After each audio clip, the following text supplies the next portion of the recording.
Well, after about 4 videos of me drawing with some music accompanied with it, I'm going to be doing something a little different. I'm going to be doing more of a discussion-based video, and as you can tell by the title, this is going to be about movies. Hey guys, what's up? I'm your goddamn host, Foxtrot Nation, and today, I'm going to be going over the top 5 movies I love, everyone else hates. Keep in mind, if you don't like these movies, that's totally cool. All media is subjective, and if we all had the same opinions, that we'd just be boring robots. Starting off at number 5, we have the movie Superbad. Now, I would consider this movie my all-time favorite raunchy comedy movie. But the reason why I started with this movie so low on the list, this movie seemed to sit pretty well with both critics and audiences according to Rotten Tomatoes, with an equal critics and audience score of 87%. Now, this movie seems to be hated more by just people I know personally, such as mainly friends and acquaintances I know in real life. The people who I've talked to about this movie have told me that they think it's stupid, but I enjoy this quite a bit. The friends trio of characters in this movie face conflict that really put their friendship to the test. And even through all the shit they go through, from their near botched attempt to buy booze for a party, to escaping getting caught by the cops at the climax, and in the end, the characters Seth, portrayed by Jonah Hill, and Evan, portrayed by Michael Cera, plus their friend Fogel, portrayed by Christopher Mintz-Plasse, although I probably butchered the pronunciation of that name. Seth and Evan's friendship is really put to the test throughout the movie when they're trying to get to this party that they've been invited to by this one chick from their school. And the 2 out of the 3 friends, Seth and Evan, get into an argument about how Evan and Fogel are going to be roommates in college, and this pisses off Seth. And Evan says that he says some pretty horrible things to Seth about how he wasted years of his life with him not meeting new people and not dating more girls. But in the end, their friendship is still pretty strong. And Fogel ends up partying with the cops for a good majority of the movie, and at the end too. Other than that, this movie's hilarious with its raunchy humor. I like Seth's puns on 2 names of the characters. He calls Fogel Fagel, and then he calls this one kid Steven Glansberg. I'm not even sure if Glansberg is the kid's real name or not, but it's still pretty funny. Steven Glansberg. Anyway, also, Seth's childhood obsession with drawing dicks was rather funny, which I hear is something like 2% of kids do. Another bit of humor I liked was when Evan said that he planned on bringing a bottle of lube with him to have sex with one of the girls at the party him and Seth were going to, and then Seth chews him out by telling him how these girls that they're going to be seeing are 18-year-old girls and not dried-up old ladies. I'm sorry. I must say that Superbad is a pretty fucking funny movie. What can I say? I love raunchy teen comedy movies. Number 4, Jackass the Movie. Now, here's a movie that didn't sit well with critics, but did okay with audiences. The Jackass movies were made because, well, after the original Jackass TV show ended, this was the best way to continue Jackass after MTV pulled the plug on the TV show. Turns out this was a pretty big plus for the Jackass crew, since the FCC's rules on obscene content didn't apply to films. They didn't have to bleep out cuss words. In fact, Bam Margera said that he guaranteed that he would get his mom, April Margera, to say fuck before the movie was over. Overall, this movie was pretty funny and entertaining with its stunts. I would have to say my favorite would have to be the fireworks stunt Bam pulled on his dad, Phil Margera.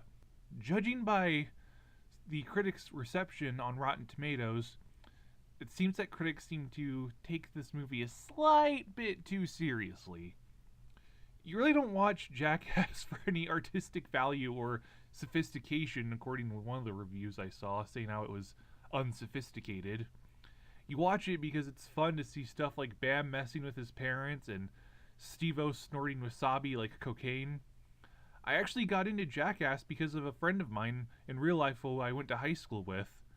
I actually did watch one of the spin-off shows when I was about 13 years old on MTV2, Viva La Bam, which was all about Bam Margera and his friends from Westchester and his life. And I didn't officially get into the Jackass franchise until I was about 20 years old, when I eventually watched all the movies on Amazon Instant Video. And overall, I would definitely say that after watching the Jackass movies, I became a fan of Jackass. I even bought the box set of the TV show and all the movies as well. Number 3, we have Sausage Party. Unlike the last entry on this list, this movie seemed to do pretty good with critics according to Rotten Tomatoes, and not so good with audiences. I heard in someone else's review of this movie that apparently the humor comes from the characters swearing. I also had a couple friends of mine in real life say that they hate the movie. One friend of mine said that he found it disturbing, and another friend of mine said he just didn't like the humor. I'm going to debunk that one statement by saying that the humor doesn't come from the characters swearing, and here's why. The humor of the movie comes from its politically incorrect stereotypes of all the food characters in the movie. For example, we have I believe it's a lavash, and it's a Middle Eastern food. So he goes with it in the stereotypical Middle Eastern Arab Muslim stereotype. And then there's also a character that's a bottle of firewater that's a stereotype on Native Americans. And the fruits in the movie, well, they're fruits, Gay! I also heard this movie pissed off SJWs because of its use of politically incorrect stereotypes, according to what a friend told me, so hey, gotta give it credit there. Really not much else to say here. I love its politically incorrect humor, and also a lot of the cast from Superbad came in to voice characters in this movie. There's Seth Rogen, Jonah Hill, I believe Michael Cera is also in this, and a few other talented actors as well, at least talented in my opinion. And overall, a pretty good raunchy comedy. Now, moving on to number 2, we have Tenacious D and the Pick of Destiny. So, this movie did not sit well with critics, with a 54% rotten rating on Rotten Tomatoes, and did okay with audiences with a 67% audience rating. My thoughts is that this is one of the few musicals I like. Now, I get it that Jack Black and Kyle Gass aren't the best actors, but hey, just like my thoughts on Superbad, I love it because it has the elements of what I would consider a good buddy comedy movie. This was more of a meh with critics in terms of how it was received. Then there were also a few that really hated it, saying how the movie was meant to be viewed through the haze of marijuana smoke and whatnot. But I appreciate the movie for what it is, and that's a buddy comedy with musical numbers and raunchy humor. Not much to say, I know I probably should have put this lower on the list, but anyway. For number 1, we have 3 movies. That's right, a 3-in-1 item on this list. And that is none other than the Star Wars prequel trilogy. And of course, it is popular opinion that the prequels definitely aren't that good, especially when compared to the original trilogy. And I can understand that. But you know what? I still like them nonetheless. Sure, they're not perfect, and I would definitely say that the CGI was a bit overdone with how much it was used, and at the time these movies were made in the early 2000s, the CGI looked very cartoony, and that's probably just one thing I know I don't like about these movies is the CGI. But hey, when it came time to create The Force Awakens, they definitely learned from this, and they only ended up using CGI when they really needed it. What I'll do here is I will talk a little bit about all 3 movies, and then talk about how well they were received by both critics and audiences. So, without any further delay, let's start off with the first installment, and that is The Phantom Menace. This movie has a 55% score on Rotten Tomatoes with critics, and then a 59% audience score. And this movie definitely is not the best in the prequel trilogy, but It does its job in establishing an origin story, maybe not the best origin story, but an origin story nonetheless. It established the origins of where Anakin Skywalker came from, as well as Palpatine's rise to power, which was important in setting the original trilogy events into motion. So now moving on to the middle installment, Attack of the Clones. Critics 66%, audience 56%. Even this movie did its job with Anakin's path towards becoming Darth Vader. And sure, he's whiny, but once you get to A New Hope, it's all worth it, because then he's the icon of evil that we all know and love. This also did a good job in answering the story and origin of the Clone Wars that was briefly mentioned in A New Hope with Luke's conversation with Obi-Wan in A New Hope. So now, finally, the third and final installment in the Star Wars prequel trilogy, and that is Revenge of the Sith. Now here's something I've heard people say, is that Attack of the Clones and The Phantom Menace were both pointless movies, and that all you need is Revenge of the Sith. I pretty much already defended why I think they're important and not just filler movies, so I won't repeat myself there. Now, Revenge of the Sith. This definitely would have to be the best one in the trilogy. This did pretty good with critics on Rotten Tomatoes with a whopping 79%, and not so good with audiences at 65%.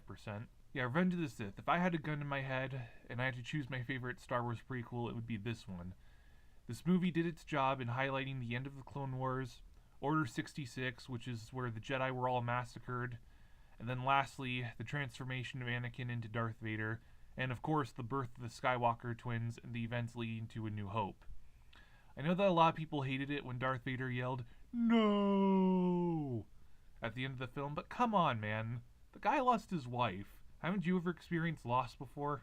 And of course, as I said before, the only thing I didn't like was the CGI. But hey, without the prequels, we wouldn't have gotten the Star Wars The Clone Wars TV show, which took place between episodes 2 and 3 of Star Wars prequel trilogy, which I now hear is making a comeback. I even saw the trailer for that, and I'm pretty pumped about that. So yeah, this concludes my top 5 favorite movies that I love, everyone else hates. What are movies that you like that everyone else seemed to hate? Post in the comments down below. And until next time, peace out.